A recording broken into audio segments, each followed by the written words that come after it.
Phone tapping కేసులో కీలక పరిణామం చోటు చేసుకుంది. మాజీ మంత్రి బీఆర్ఎస్ సీనియర్ ఎమ్మెల్యే హరీష్ రావుకు ప్రత్యేక దర్యాప్తు బృందం నోటీసులు జారీ చేసింది. ఇక ఈ నేపథ్యంలోనే తెలంగాణ భవన్ కు హరీష్ రావు వెళ్లున్నారు.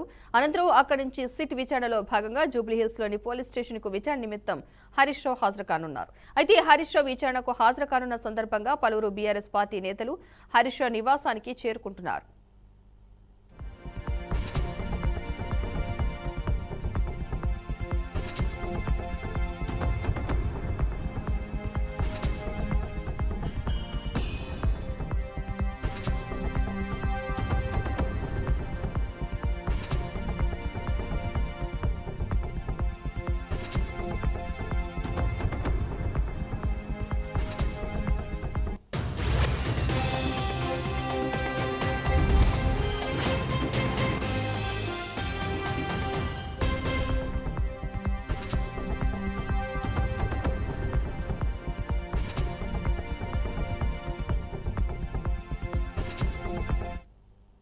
ఇదే అంశానికి సంబంధించిన పూర్తి సమాచారాన్ని మా ప్రతినిధి రామకృష్ణ అందిస్తారు. రామకృష్ణ, చెప్పండి.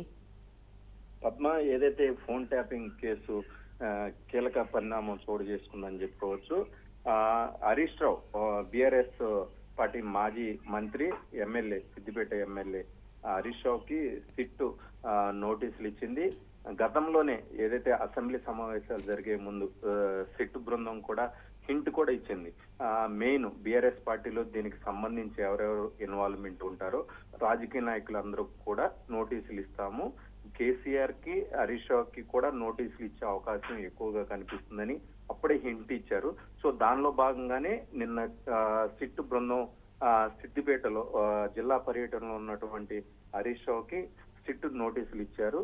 ఈ రోజు ఉదయం 11 గంటలకు సిట్ కార్యాలయంలో వచ్చి వాంగ్మూలం ఇవ్వాల్సిందిగా సిట్ బృందం అయితే నోటీసులు జారీ చేసింది. సో దానిలో భాగంగానే ఈ రోజు కొద్దిసేపటి క్రితమే ఏదైతే తెలంగాణ కేంద్ర కార్యాలయం ఉందో, తెలంగాణ భవన్ బీఆర్ఎస్ పార్టీకి చెందిన కేంద్ర కార్యాలయంలో మంత్రులు, మాజీ మంత్రులు, ఎమ్మెల్సీలు, ఎమ్మెల్యేలు, మాజీ ఎమ్మెల్యేలతో హరీష్ రావు భేటీ అవుతున్నారు. భేటీ అయి తదనంతరం సిట్ కార్యాలయానికి వెళ్లి అక్కడ విచారణలో పాల్గొనే అవకాశం ఎక్కువగా ఉంది. దాదాపుగా ఈవినింగ్ వరకు ఈ ప్రాసెస్ అంతా కూడా మొదలయ్యే అవకాశం అయితే ఎక్కువగా కనిపిస్తుంది. Padma. Right, thank you Ramakrishna.